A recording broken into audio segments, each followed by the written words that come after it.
Sanibonani nonke emakhaya. Mkhulumbuso wamakhosi lona, and this is Mtheku. We are healers, we are academics, we are custodians of African spirituality. So with this platform, we aim to educate, we aim to share knowledge, protect and heal the masses. Our topic that we'll be discussing is what are the signs that one must look out for when umuntu othwele ngawe or azama ukuthwala ngawe. In English, that will be translated as what are the signs that you can tell or that you see when someone is using you spiritually, diverting your luck or destiny as a result of a particular money ritual or sacrifice. So Mtheku will take us through a lot of points regarding this particular topic, and I will mostly do the translation and just a few add-ons. So Mtheku, can you take us through everything pertaining to this topic? Siplegele boko konani bomkhulu. Abanye bangathi njengamkhulu Mtheku noma igama lasedlutini kungumnguni. Lesimo lesi noma le topic le ibalulekile ngoba yinto lehlupha abantu labanyenti, ikakhulu laba mbethwe bokhokho kumbe labanediphiwo dokwelapha. Baye babukana nalesimo lesikhathile ezinyenti ngoba umuntu lokuthwalwa ngaye akusinje umuntu lojwayelekile, kepha kuba ngumuntu lobusisekile, lonenhlanhla, konke lokho kithi ma-Afrika into lechamuke edlotini lethu kubuyela egameni lelithi ngumuntu lo embethwe emadloda. Kwembathwa bokhokho noma emadloda kusho ukuthi ngazo zonke isikhathi utaba inyanga kumbe ube ngumelaphi, uyaba ngumuntu nje, ungabi ngilokho, kodwa emadloda asekhaya kini abe embethe wena. Bukhona bawo lapha emndenini wakini buba khona ngesimanga sakho. Kwaphahla wena kuyalunga ekhaya, kwaphahla wena wacela lokhu kuyatholakala ekhaya, inhlanhla iyaba khona ivuleke ekhaya, kwembathwa lidlodi lokho. Sesiyabuya zithi yini kuthwala?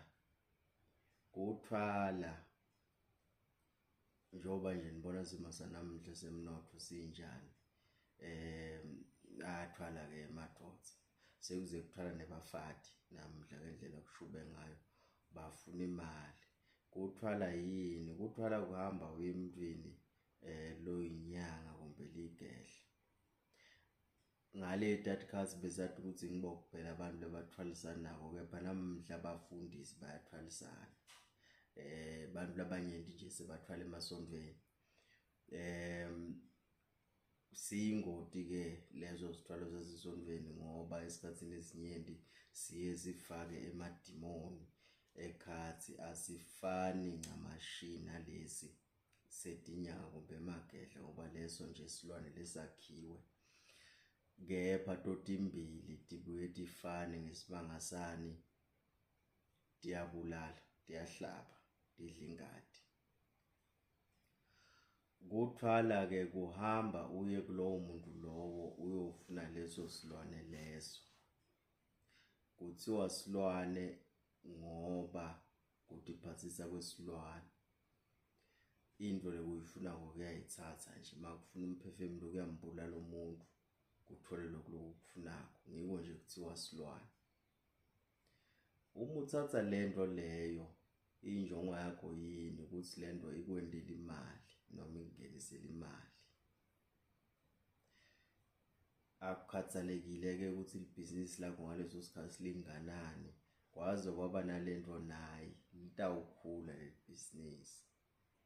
Ungusomatekisi, unenkampani yelo, unelibandla, unaloko litawukhula ngesimanga salesilwane.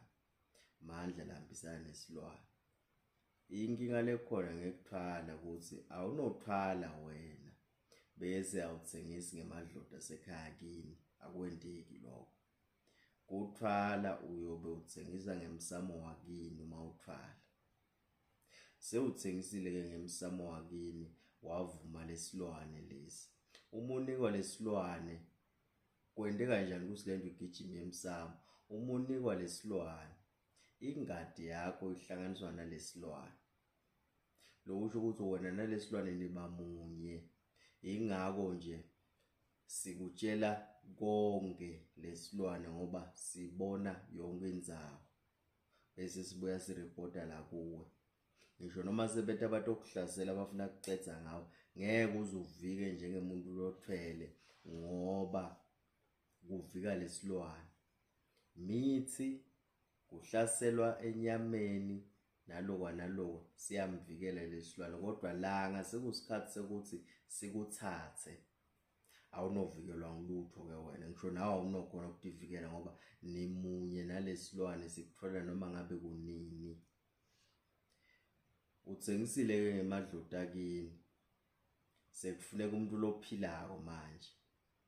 Lapha ekhaya kutawuba nemuntu ngilele esikhulume ngaye lo wembethwe lidlodi. Kuyofuneka lowo muntu lowo. Kungaba ngumuntu nje lo etayelekile ongasiyo inyanga noma umelaphi noma kube ngumuntu lo ngumelaphi.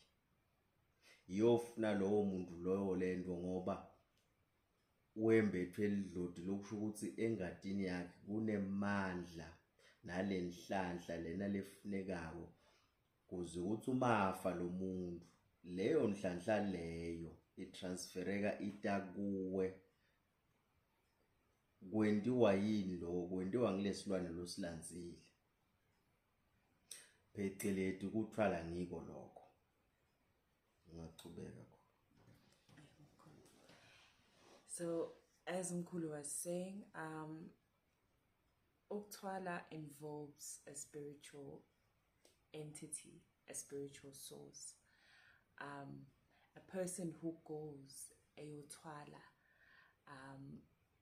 often is in need of some sort of power, wealth, control, the desperate need for acquiring wealth, especially in this current state of economy where the economy is just so volatile, everything is so expensive. Many people end up considering such desperate spiritual means of attaining wealth. So as it's not natural and it's largely we need someone to go to a particular healer, and well, at this present day it's no longer just healers that will give you a means of uthwala, but even pastors now conjure demons for the purposes of helping their clients acquire wealth. That's another topic, deep topic for another day. So what would then happen is that once a person has then fetched this particular entity, this demon or animal of the spiritual animal or a source, sometimes it's a source, but with a very, very gruesome and desperate and aggressive nature. This source will then now be a transactional energy, so to say. It will work on transaction. So it's not just obviously enough that you went and fetched this spiritual entity and you sold your soul and your spiritual guides idlozi lasekhaya ngoba uyadayisa ngedlozi mawumuntu othwele. You are going to also have to live in a certain way. There are certain rules that come with being a money ritualist, in a simpler form, as they say. I don't have a proper definition of this because it's so difficult to define. But I would say money ritualists, money sacrifices. So it won't just be enough that you fetch this snake or you fetch this spiritual entity or this calabash, but there will be certain conditions and rules that you'll need to live by, often needing sacrifice. So oftentimes it requires a particular people. It's very specific on the type of people that it needs for it to be able to live, or for it to be able to serve its purpose in your life. It also needs power. So in a family context, because we're going to narrow it down to family, friends, and romantic partner, because if we had to look at othwele in a broader aspect, touching on everything that encompasses othwele, we will go on for weeks, because there is othwele where a pastor othwele with certain members of the congregation, or all members of the congregation, or uthwala ngawonke amalungu we-congregation, or it's ugobela othwele ngamathwasana wakhe. There's a lot, but we're going to, the purpose of this particular video, we're going to be looking at mainly family, friends, and the case of romantic partners. Absuke bathwele ngawe. Did I leave out anything? Cool. Of course.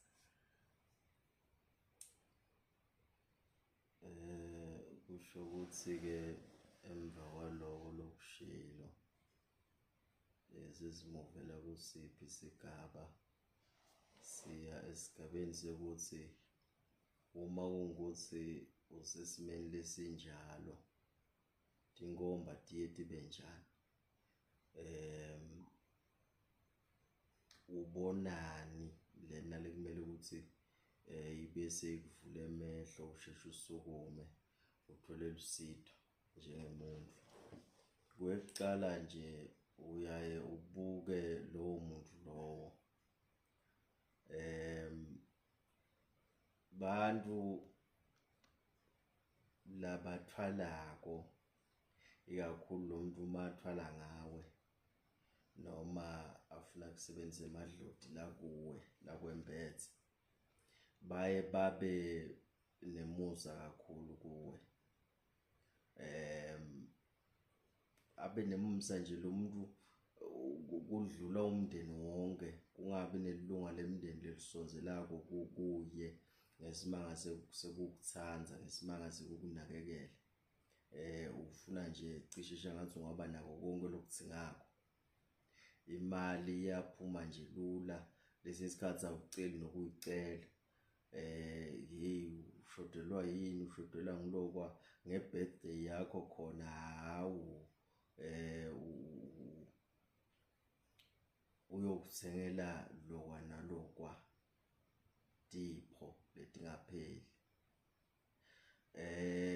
Wena uma ungade ungafunga ukuthi hayi lana nginemuntu longithandzako, kanti cha, yini injongo yakho konke lokho? Injongo ukuthi usukuthengwa wena, eveni lakamoya awumani uthatha into, konke lokufuna ke eveni lakamoya kuyacelwa. Ufuna kubulala umuntu, uyacelwa umuntu emadlotini akubo, awuveli umthatha. Ngilokhu lokuthiwa kuphedle emanti lamnyama lokho, ucala ugucule emadloti akubo amfulathele, sekuyambulala ke. nangala ekuthwaleni ke kunjalo. Umuntu uyamthenga. Letipho matita kuwe utamukela ngenhlitiyo levulekile. Usuke utitsengisa wena kepha usuke ungada ngithi isikhathini esinyenti. Uthi wena mhlawumbe ngumusa lo cha.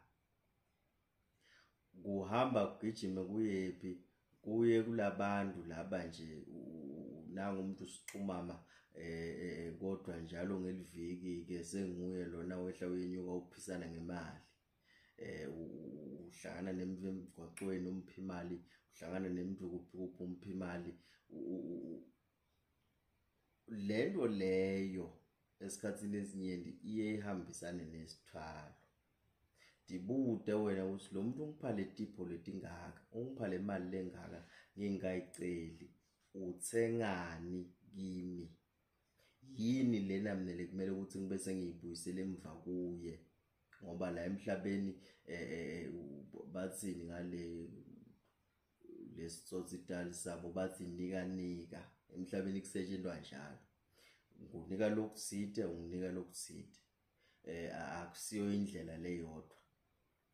Ngembe ukuthi siqhubeke ngilowo lekumele nikunake kwekucala lokubalulekile. Lo muntu waba nemusa kangaka kimi ufunani, utholani kimi? Kulapho yobese uyaqala ke khona emehla avuleka. So as Umkhulu has said just now, has communicated, the number one aspect is generosity. The sign to look out for, the first one we are discussing, is generosity. The people othwele are very generous. Umuntu nje out of nowhere comes and maybe you meet a romantic partner and they already want to buy you a house, and the 1 million rand house. They want to buy you a car. They want to just take care of you in a mega way, or they are willing to offer you 50,000 just for a night, or just these ridiculous amounts of money that a logical person will sit down and really be concerned about.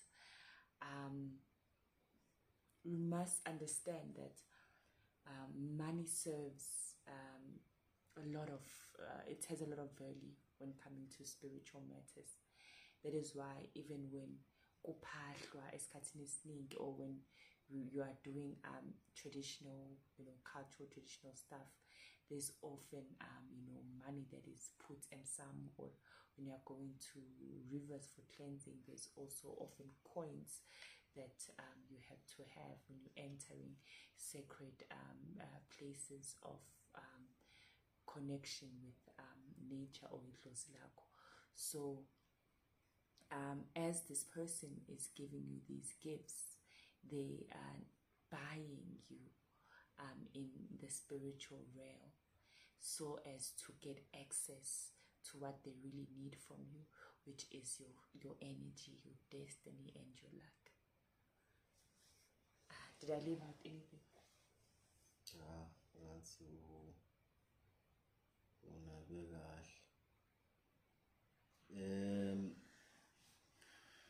uma silapho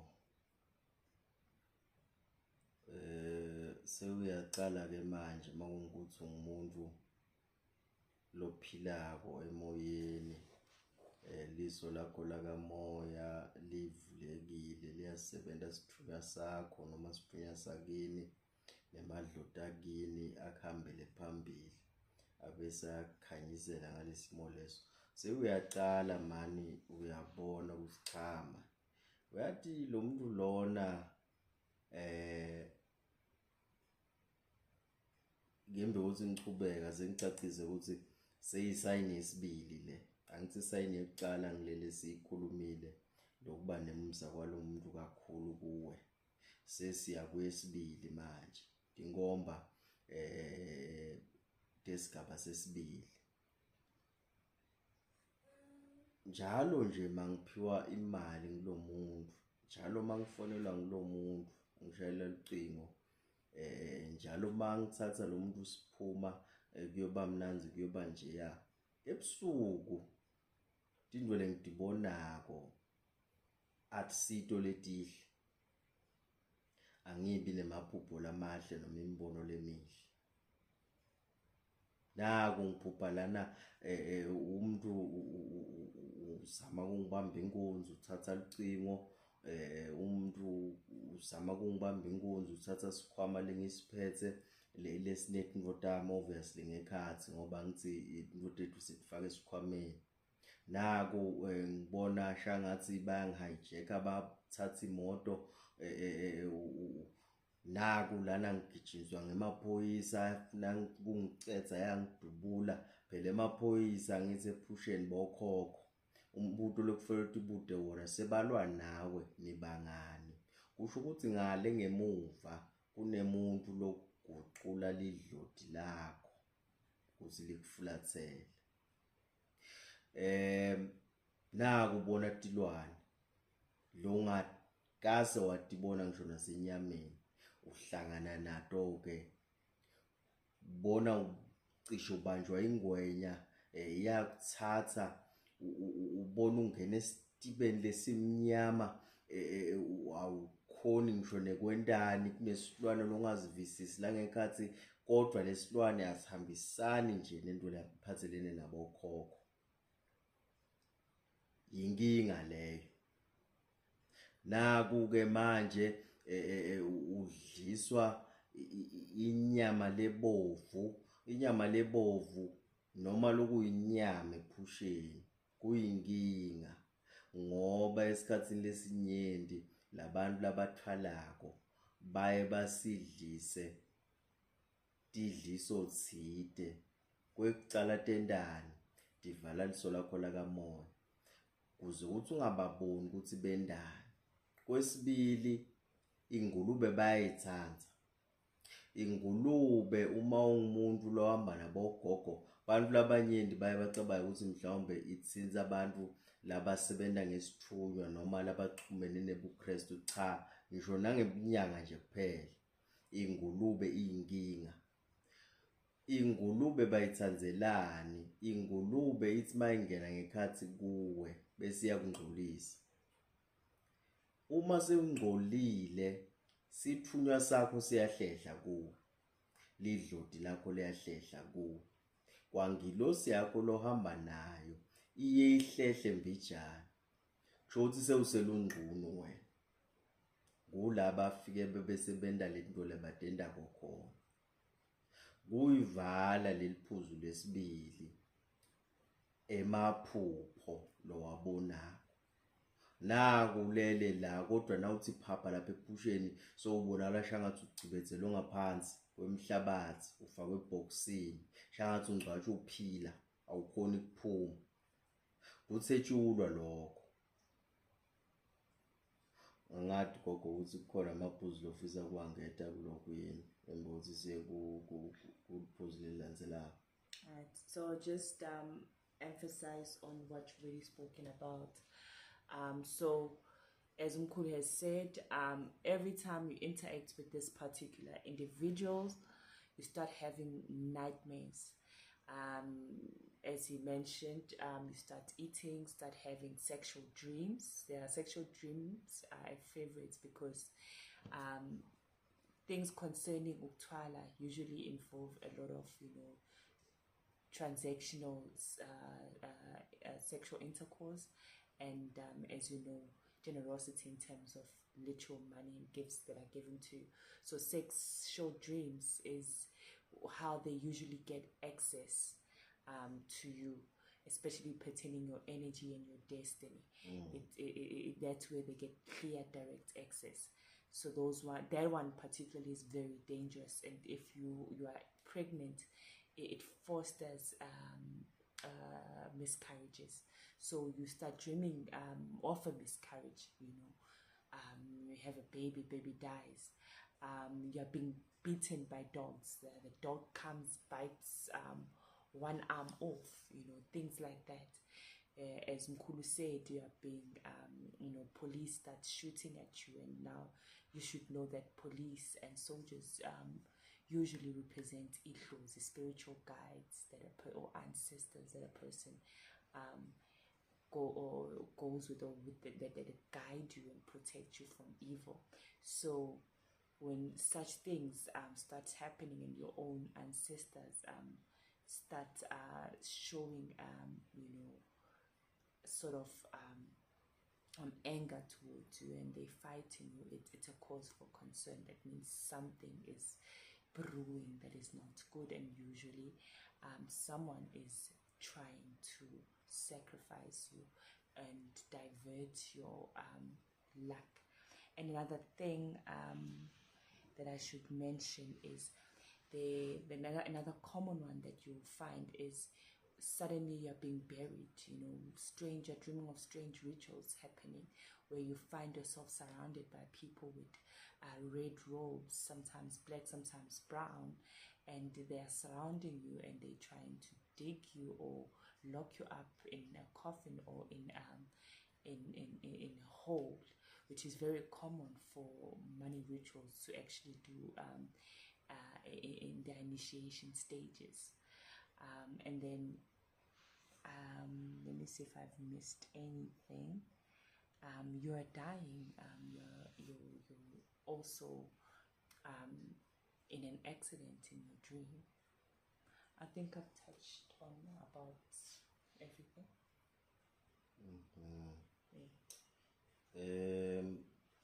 Ngembe ukuthi siye kuliphuzu lelilandzelako ukuthi sigaba lesilandzelako emva kwalesi yini. Silwane bogogo nani bomkhulu ephusheni asihlali sivela njengesilwane.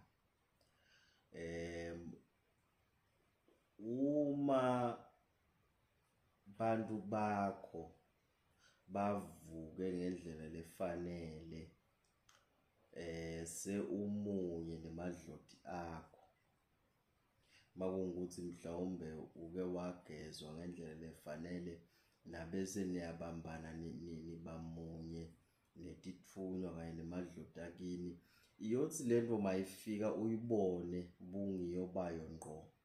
Awunobona lesithombe lezama kubhaca ngaso, kepha uyobona yona ngqo.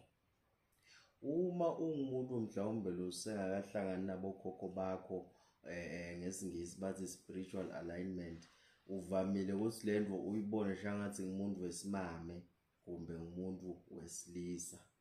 Uma kungukuthi ngumuntu lomduna wena lebazama kuthwala ngawe, idawufika njengomuntu wesimame. Kodwa ngembe ukuthi ufike njengomuntu wesimame, udawuba neliphupho tsite la utibona khona kubasha ngathi kunemuntu lomduna, ubumduna nawe lozama kulala nawe. Uyabona wabona liphupho lelinjalo wena gogo namkhulu, lo muntu lozama kwenda lento ngumuntu lohlobene naye ngengadi ngqo, umuntu wasekhaya kindobo. Uma ungaboni yena lo muntu ngqo, utawubona umuntu wakini lo wadlula. Umduna amduna, umsikade amsikade, umbone shangathi uzama kulala nawe. Kusuke kukhombisa inkinga leseyicala kuba khona emsamo, kusho ukuthi isilwane sesiyakhona manje ukungena emsamo wakini sigange ngelidloti.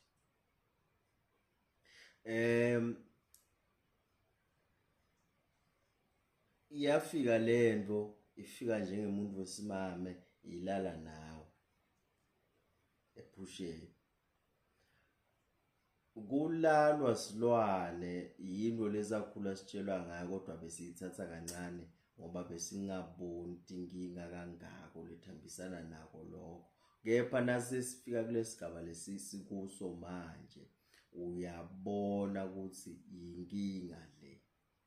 Awunolalwa silwane gogo namkhulu liviki lonke bese kukhambela kahle empilweni. Itawuvaleka imali, itawuvaleka inhlanhla. Uma usemshadweni kumbe ukubudlelwane tsite relationship, nitawuba netinkinga. Tinsalela leto letishiwe yini, letishiwa ngilento lezama kulala nawe. Ukhumbula umilala nawe ukhona lekudonsako kuwe yini, ngile nhlanhla la ifunako lolo thwele, ngile tibusiso la tifunako lolo thwele. Kahle kahle wena uyalahlekelwa umilala nawe lento. Bese ngivala leliphuzu lesibili, lokusho ukuthi sitawuya ke kuphuzu lesithathu manje. Solo sikhuluma ngaleti ngomba, kodwa sidibeka ngetigaba sendelani, sendelela ukuthi uvisise ukuthi kucala kusigaba sekucala kube nje kuye kusigaba sesibili kube nje. Nikhumbule isigaba sesibili ngilamaphupho lawaphuphayo njengoba besisakhuluma. Isigaba sesithathu siyahluka, awusaphuphi lapho uma sebafika embamba. Nikhumbule ngibale ukuthi mine kunetinto labakudlisa tona, ufaka ekhathi ingulube kungabe inyama yayo ngamafutha ayo, ngisho nemangcolisa imbala bawasebenzisa ngoba phinda setshenziswa ngisho nasesichithweni, kusho ukuthi labo basobachitha edlotini lakho. Sigaba sesithathu awusaboni lutho, sewusenkingeni lapho. Kusho ukuthi lento ebakudlisa yona iyasebenza la kuwe. Uyalala uyavuka shathi ngoku awuphuphi, awuboni texwayiso leti chamuke edlotini, awuboni lutho, umuntu nje wena kusuke sekunenkinga lapho. Indawo naba kakhudlwana kodwa athi ngiphe gogo la ngizothi khona afuna ukusho yini. I'll just again continue just explaining what you have already discussed. So contact with this person, you'll notice that every time you're in contact with this person, misfortunes start occurring in your life, bad luck, blockages in all ways, which is very strange. It should be strange because you are getting a lump sum of money from this person. Maybe this person is being so generous, but somehow the money seems to, Islwane has a way of returning imali yaso back kuso. As pan Islwane vele. Always. Just know that 20,000, that 50,000, that that 500,000 that you have, best believe that it's going to take it back. You won't see what you use the money on. Yes, you might be in that. If it's a physical house, you may be in that physical house, that 2 million worth house, but you always have to somehow fork out lump sum of money going into electricity in a strange manner. Food doesn't last. There's always something that requires you to take out your money. Your car gets broken. Furniture yaphuka. My tiles all of a sudden sayaphuka ngazi ukuthi how my tiles aphuka kanjani manje. A lot of misfortune starts to follow you, uba nesichitho futhi, people just want to avoid you. And now another thing that is very common, I see this a lot with clients who are married to such people. The person will prosper, the husband or the wife will prosper, but you can never start a business. Never. It's your luck that is being used, but you can't start a business. You will never even get a job, so you'll never, your luck is just diverted to them. As long as they are doing well, it's going to go down for you. But you won't obviously see it because this person is giving you a lump sum of money, so you're thinking you are living the soft life. But your dreams can never materialize. And let me tell you something. When someone has a spiritual entity that they are serving, it doesn't come from a good place. It comes from a very dark place. And these rituals that these people have to do frustrate them to the core. especially high grade, the high grade type, which for me I would say is usually outsourced or rather given by pastors, especially of West African origin, and even the high order, American structures of you've heard of Illuminati and societies of that nature, though it's a totally different thing, but it works in a similar manner. Those people are angry or easily triggered, so there will be no peace in the house, especially if you're married to the person in the married context. You will not have peace. This person would this thing ends up taking over, especially if it's the demons that have been conjured by certain masters. This thing does take over them, so there will be no peace, and it's very jealous. These things are jealous. About the they are very jealous. That's why you find these people often having to stay alone.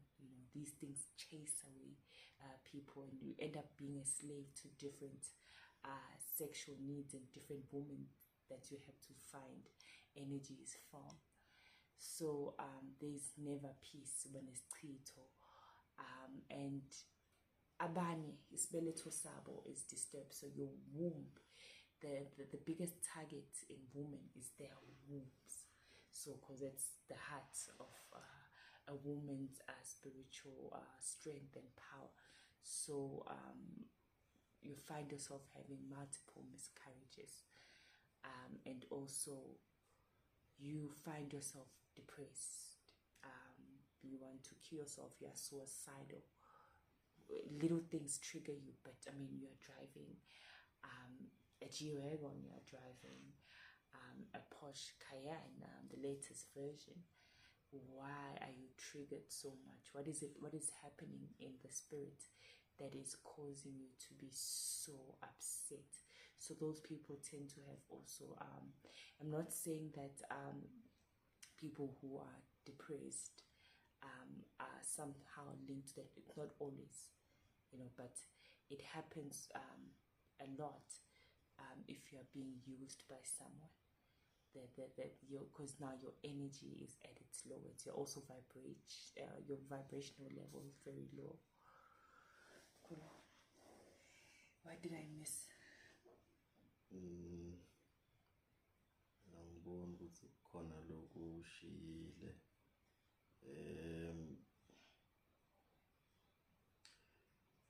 Ndawuchubeka nje mina ukuze ukuthi siye kuliphuzu lelilandzelako. Ndawuchubeka ngivale lokho ukusho.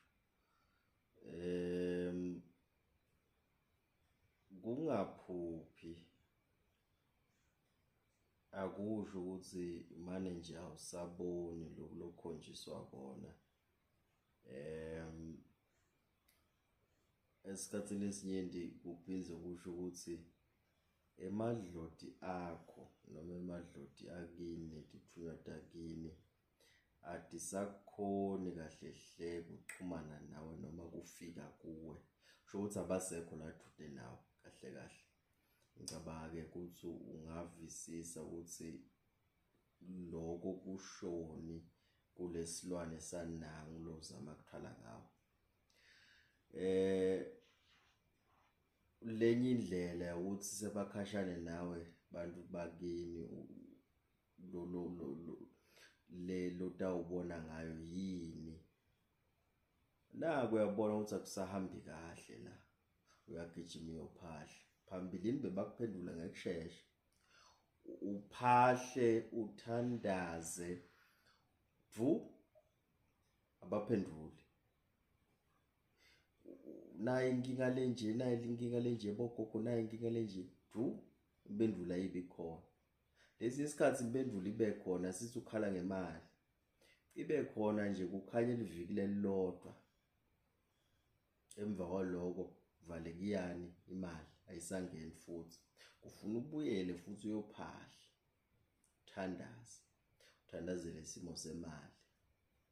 Ivuleke amaviki lamabili valekiyani kugcineke sekungasavuleki ke manje sekuvalekile manje sekuqala inhlupheko phela mase kunjalo uyabona mase ufika lapho wena gogo namkhulu la sekucala khona inhlupheko buka lo muntu lo zama kuthwala ngawo ukuthi uphi yena ngesimo sempilo kulapho ke la sathenga khona ama G-class manje bekhuluma ngagogo la ijiwa kona kulapho ke sebase balanza indoda kanokusho lapho so uyabhola lapho wena uyaxuyila ngale enhluphekweni ngilendo la ishito ukuthi uma yangekuya lo muntu aba netimbo letinhle kungena imali leshisiwe ngale kuye uyangokuya uyehla wena ngesimo sempilo kuyavaleka akwendeki ukuthi kulingane ukhumbule lo muntu udla inhlanhla yakho usebenza ngenhlanhla yakho usebenza ngedloti lakho uma aya ngekuya akumunya leyo nhlanhla leyo kukhanyela yena kuba mnyama la kuwe nako emsebenzini sekucala inkinga longadadi kusitipi yapi uyaxoshwa kubanga imloko mawushadile kubanga inkinga emkhathini kwakho nemkakho niyaqala niyalwe endlini uyaphela umshado business abasafiki bantu bathi uyagijima ufuna tihlahla uyofuna lokwana lokwa uyofuna ligona leli uzame kudonsa imali asisebenzi itinto kuvalekile imali ayiveli sewusonzela ngasekugcineni kwesithwalo mase ubona tingomba letinjalo sesiyasebenza kuwe sithwalo sekufanele usukume manje ngoba sewusengcupheni wena yini ngithi sewusengcupheni silwane asineli angeke silwane sithi hayi seng-enough manje akwendeki lokho kufana naye umuntu lothwalayo ngeke umuva athi cha mina senginemali leyenele manje abaneli basoloku bafuna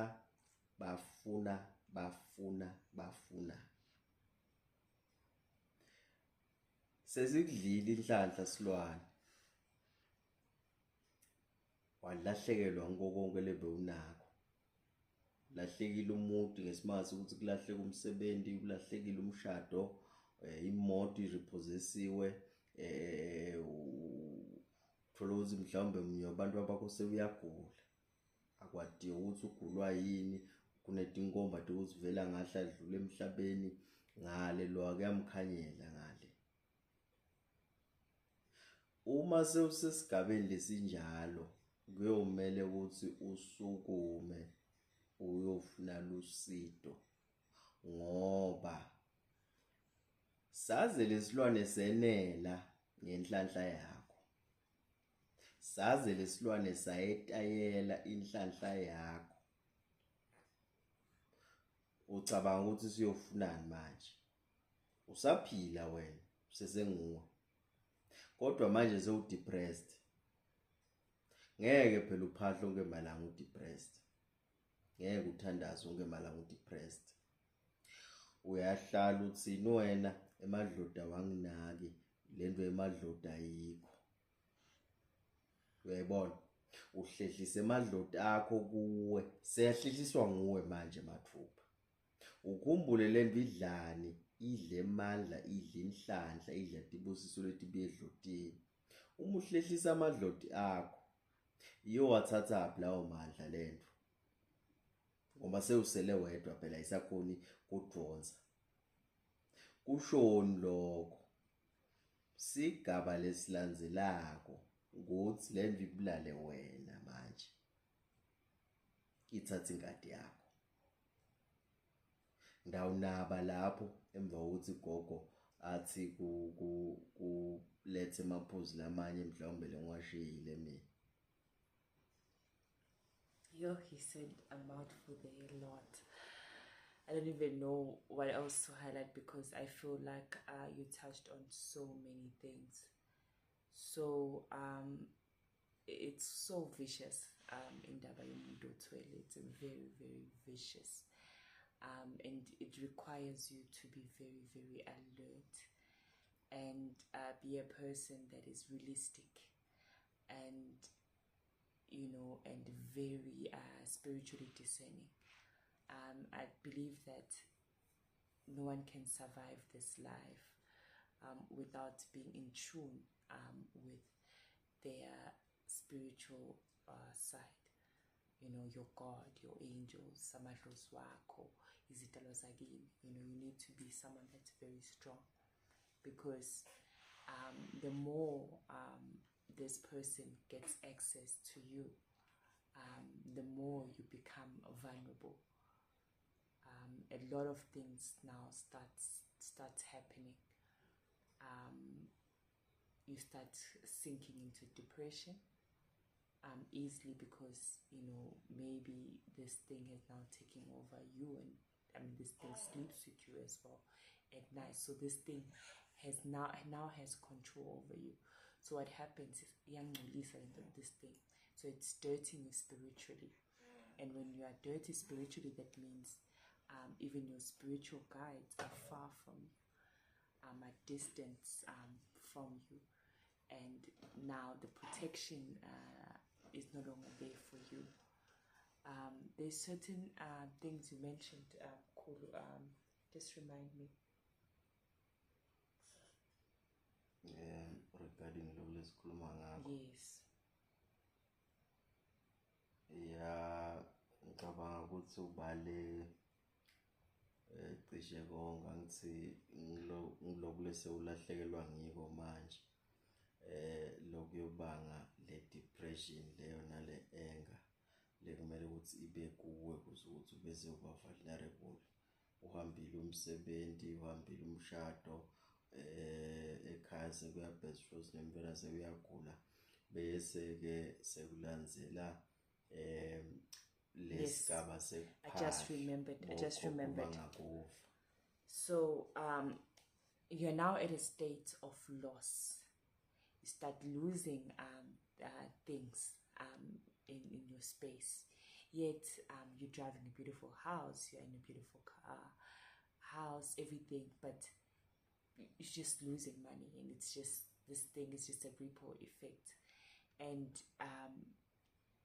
then you start even losing certain family members, who are vulnerable. Maybe you had a sick mother, or you had a sick relative that's close to, that is also spiritually gifted like you, or has a good destiny, is just blessed with luck. Some people are not necessarily spiritually gifted, but they're just blessed with luck. Then they start passing away. There's another thing that I just got reminded of as Mnguni was talking. So sometimes maybe these people, this particular relative, or maybe this particular partner that your husband or your wife that you would have been married with, they are usually in maybe the person will be in a church, so it will be difficult for you to actually pick or rather identify this person as umuntu othwele, or they are in an organization, or they run an NGO, where they do work, philanthropy work, where they give the elderly gifts, especially towards this time, December, or they go to children's home. But they love the elderly for some strange reason. I believe it's because the elderly amadlozi wethu la emhlabeni. So that's where they get to not only source umsamo wekhaya, but have access to the fresh generation and the gifts that are supposed to come kuloyo mdeni loyo. So these people tend to be very generous, and it's not just limited to you, but they want you want to gain access to also your immediate circle, your family, and also they want they would and often encourage you to do as I said, philanthropy work with them, where nahamba you give the elderly and stuff like that, and you will probably be very happy with you. I get to give back to the community. And this person, you know, has ulterior motives. They need to keep his total sabo active. So especially around this time, December, bazoba namathende we babhisana ngokudla, babiza ogogo, babiza ama-widows, yabona nje. Yabathanda gogogo nama-widows. They don't usually go to children's home, but sometimes they do, you know. Labo ke abanenhliziyo embi ngempela, you know, those that are really heartless. Because, you know, this thing wants what it wants. I Katie, you know. And these people that die hard, they've really have given themselves up to this occult or listalo sap. You know, they've gone far in terms of it takes a lot for you to take these things. Sometimes there are certain stages, and these people you know, go through at some point initiation that really makes them heartless. So it's a case of no return for them. So there's a lot of even in the way they would go about, you know, fulfilling their rituals. They would definitely won't think twice and say, oh, this person is my wife or this person is my child. That part of their lives has died.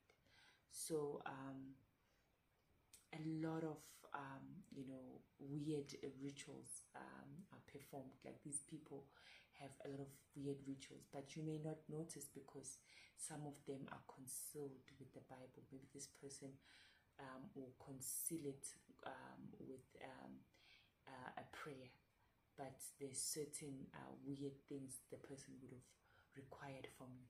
You know, I've heard of some of my clients who come and tell me that at some point my husband asked for a picture of myself to send somewhere.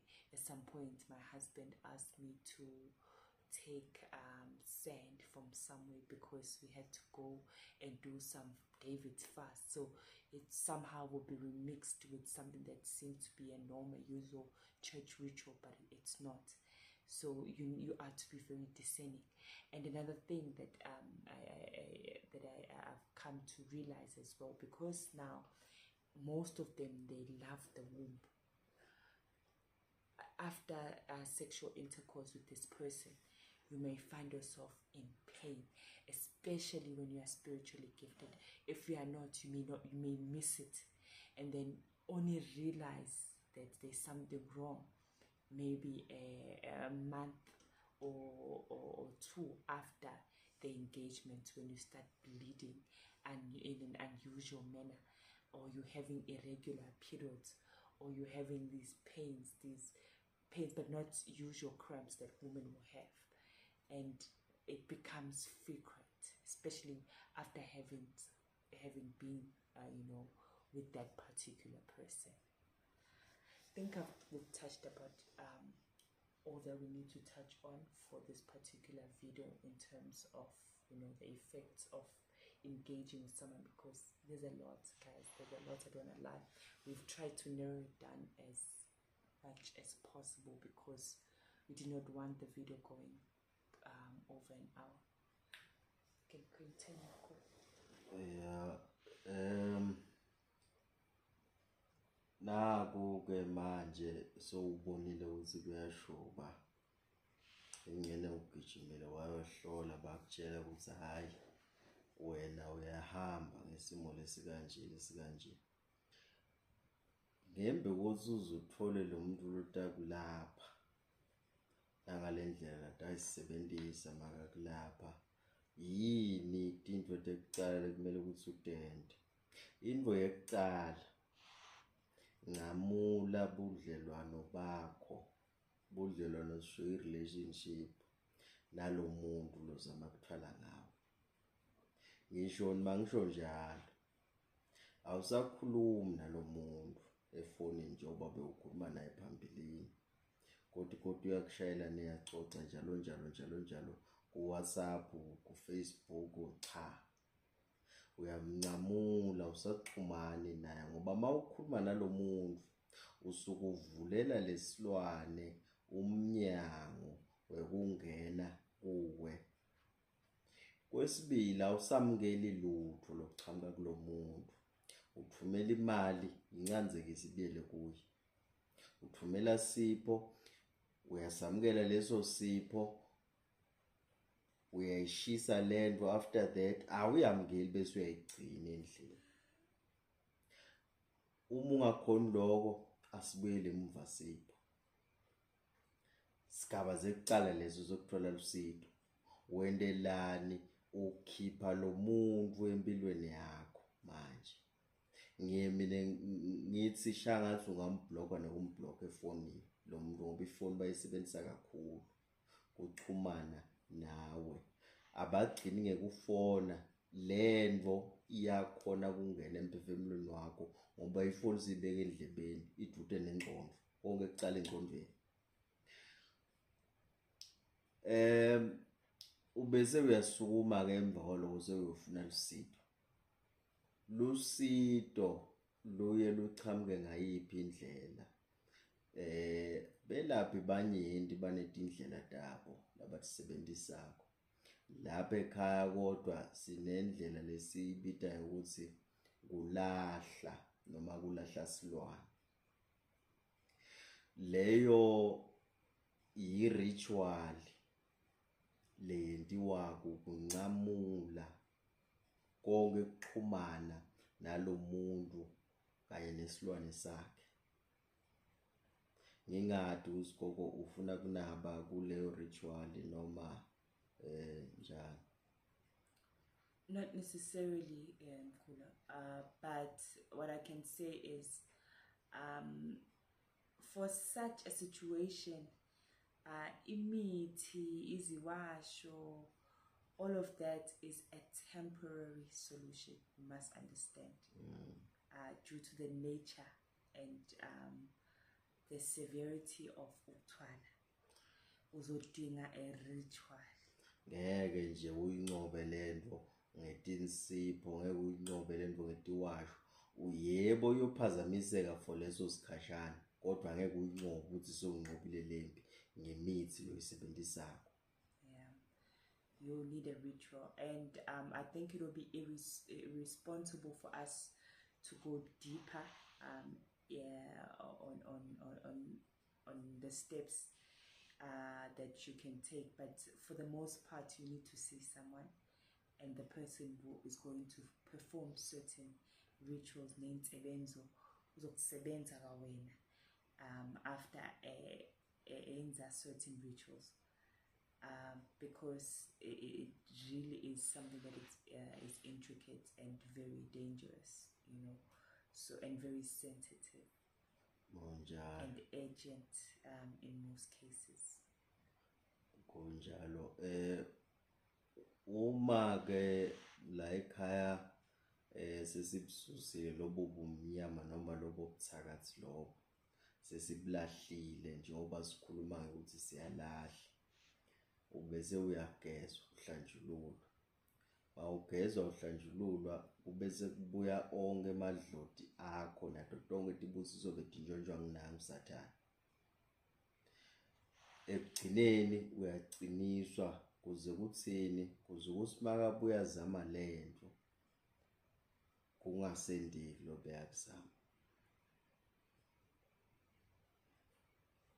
La ekhaya nginokhulumela labanye esikhatsini lesinyenti lona lebenda lomkhuba uvamile ukuthi abese uhlangana netinkinga letiye timfikise esigabeni sekuthi mhlawumbe nangitholakala sekufa yena nokuthi ufe wena. Lokho ke kukhethwa lidloti nesithunywa, asitikhethe elithile ukuthi umphumela uba yini. Ngiloko ke bogogo nani bomkhulu lebesifisa kunikhanyisela kuko ebusuku banamhla. Ngithemba ukuthi kutanivula umcondo nemehla kamoya bese ke nenatinto ngendlela emakhosini. Of course, and then I'll just make sure I put a link on where you can find us and also find our products. Of course.